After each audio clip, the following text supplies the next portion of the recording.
Welcome back to The Explainer, everyone. Today, we're diving into a genuinely wild case study in interstellar conflict and, honestly, a total psychological mismatch. We're looking at the infamous clash between the technologically vastly superior Threshold Compact and, well, us, humanity. This isn't just your standard lasers and spaceships story. No, it's a literal masterclass in how fundamentally different species calculate risk, value, and ultimately survival. So let's start with a massive puzzle, right?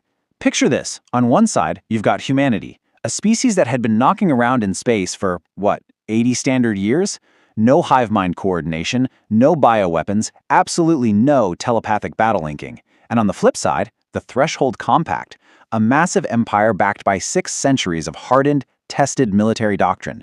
So, how in the galaxy did a young, primitive species manage to dead stop an invasion from a force with that much historical and technological weight? It just doesn't make sense on paper. Which brings us to Section 1, the statistical impossibility. To really get the mechanics of this conflict, we've got to look at it through the eyes of the invaders. Going into this, the Threshold Compact fully believed they had already won. To them, this wasn't a war, it was just a mathematical certainty. When the Compact's Ninth Fleet rolled into human space with a staggering 200 capital ships, Fleet Commander Osserin Thex actually ran the simulations himself. The computer spit back a 94% probability of humanity's total capitulation within just 6 months. I mean, Thex actually laughed at the number. By every metric they used to measure a threat, humanity should have folded instantly. But the Compact assumed humans would weigh costs logically, just like they did. Caliph Vren, a senior threat analyst for the Compact who had literally reviewed over 400 wars, pointed out their fatal error in her declassified report. They stumbled into an enemy that didn't sit down and calculate what they were willing to lose. Humanity had already decided the answer was everything. Moving right along to Section 2, the Kessler Line philosophy. The terrifying true nature of this war really showed its face at the Kessler Line, a primary defense perimeter made up of 17 mining colonies and 1 major shipyard. This is where we see a total breakdown in military logic. The Compact fully expected token resistance, and then a rational human surrender to preserve their shiny infrastructure.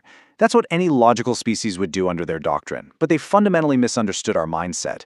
Human logic? It relies on absolute commitment and sacrifice, totally ignoring the scale of material loss if our survival is on the line.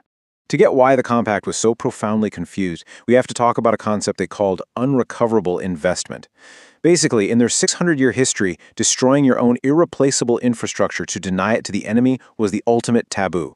It was a tactic born of absolute desperation, something you only did when total, species-wide annihilation was literally the only other option on the table. It definitely wasn't a standard move during a run-of-the-mill territorial defense.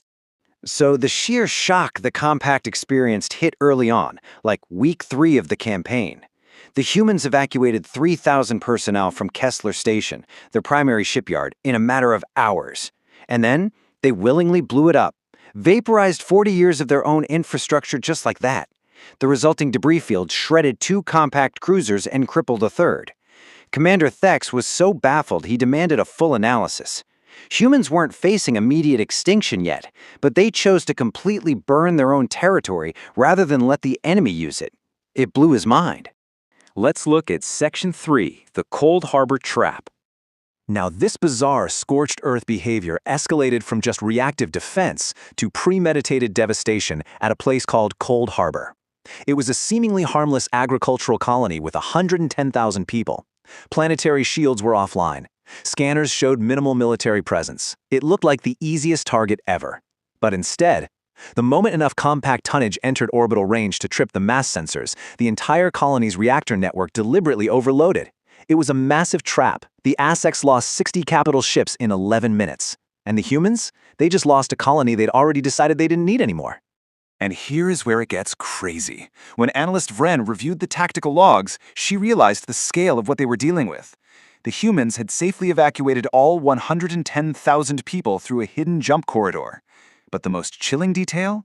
The construction records for rigging those reactors and building that secret evacuation route showed the work began before humanity even knew the Compact existed. Think about that. They didn't build this trap for this specific war. They built it out of a baseline, species-wide paranoia. Long before meeting the Compact, humanity had decided nothing they built was worth more than their willingness to destroy it. Which leads perfectly into Section 4, humanity's true currency. Trying to wrap her head around this terrifying paranoia, Vren turned to captured human prisoners. She desperately needed to figure out what could possibly motivate such instantaneous self-destruction. What were we actually trying to protect? She interviewed Dana O.C., a captured supply logistics officer, asking, why not negotiate? Why not save resources for later? O.C. just patiently explained that the compact completely misunderstood us. Keeping score implies saving things to spend wisely later. But as O.C. put it, if you lose, there is no later.